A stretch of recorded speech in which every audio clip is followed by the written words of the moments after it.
Ito yung turtle marker mga katits.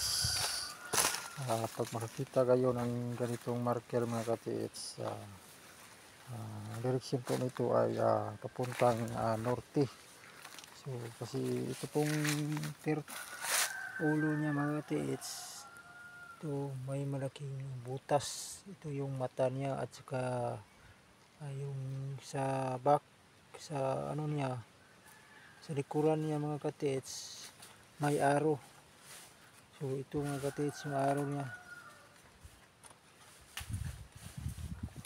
Kung pasayo dito mga katits,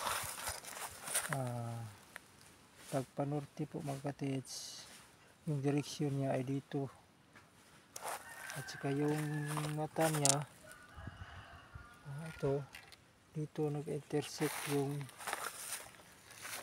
target niya at saka yung arrow niya.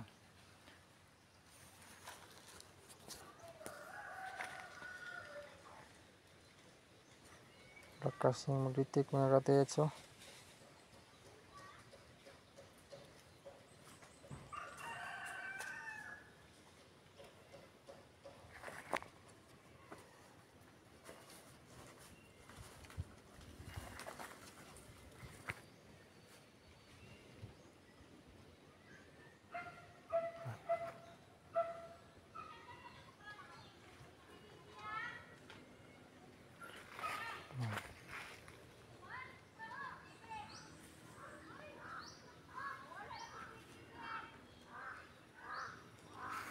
Yung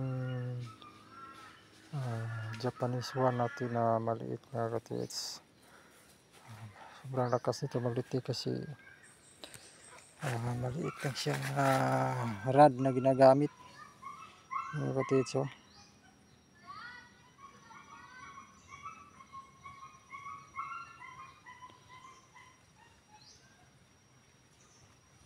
Sobrang lakas yung detect.